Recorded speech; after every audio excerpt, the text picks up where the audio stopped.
Back to heaven of story teller phoenix girl ഭാഗം 25 തുടരുന്നു. മിയ, നീ പറഞ്ഞത് വെച്ച് നോക്കുമ്പോൾ ഇവിടെ ആരും തന്നെ താമസിച്ചിട്ടില്ലല്ലോ. പിന്നെ എങ്ങനെയാണ് ഈ വീട് ഇത്ര വൃത്തിക്ക്? അതാ ഞാൻ. മൗനി ആലോചനയോടെ ചോദിച്ചു. നീ ശ്രദ്ധിച്ചോ മൗനി ഈ വീട്ടിലെ പണികൾ? ഇതിനുള്ളിൽ എന്ത് ഡസ്റ്റ് ഉണ്ടായാലും അതിനെ അപ്പോൾ തന്നെ മാറ്റാനുള്ള സജ്ജീകരണങ്ങൾ ഇവിടെയുണ്ട്. അതാ ഞാൻ പറഞ്ഞത്, ഇതിനെ ആളുകൾ പ്രേതഭവനം എന്ന് വിളിക്കുന്നത്. വാവ്, സംഭവം കിടുവാണല്ലോ മിയ. കൊള്ളാം.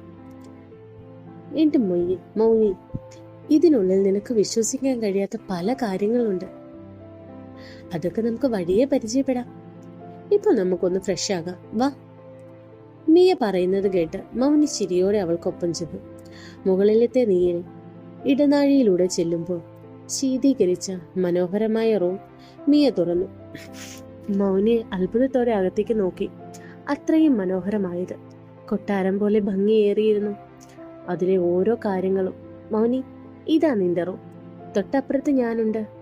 അതെന്താ, നമുക്ക് ഒരുമിച്ച് കിടന്ന പോരെ മിയ? ആഹാ, കൊള്ളാലോ. പഴയ ആളെ പോലെ ആകാനാണോ?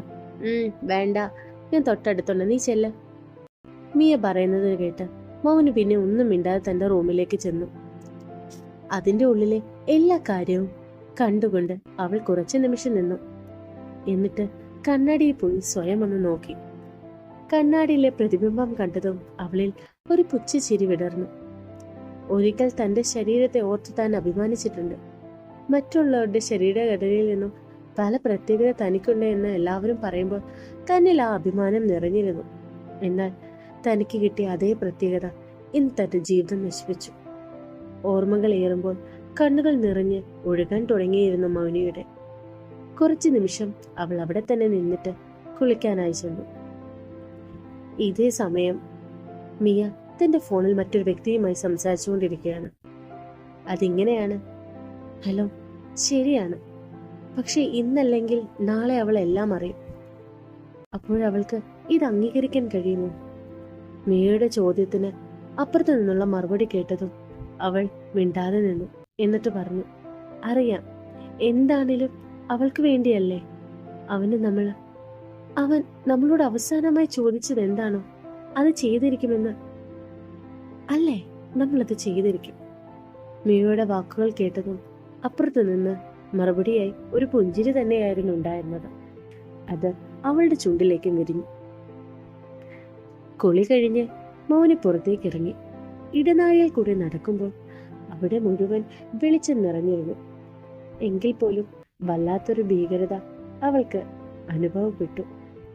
പക്ഷേ അതിന്റെ ഭയം ഒന്നും അവളിൽ ഉണ്ടായിരുന്നില്ല.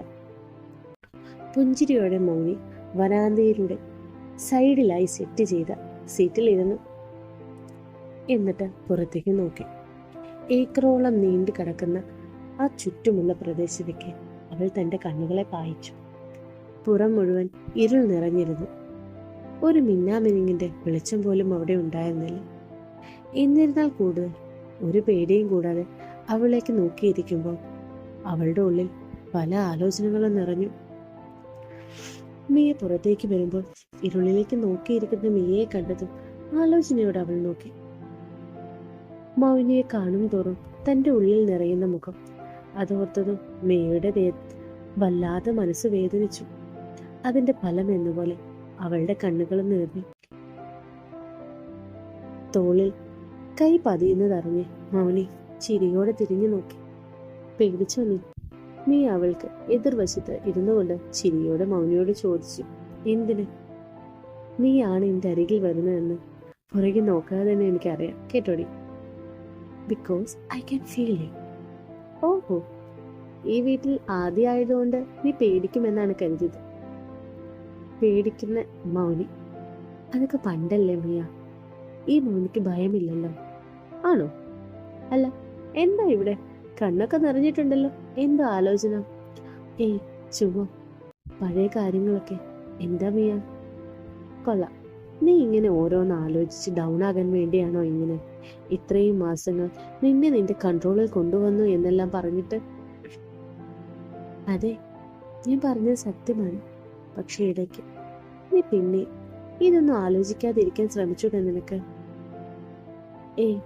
ഞാൻ നീ പറയുന്ന കാര്യങ്ങളല്ല മിയ ആലോചിച്ചു. പിന്നെ വേറൊരാളെ പറ്റി. അതാരാ? കൃഷ്. മൗനിയുടെ വാക്കുകൾ കേട്ട് അവൾ അത്ഭുതത്തോടെ നോക്കിയിരുന്നു. തുടരുന്നു.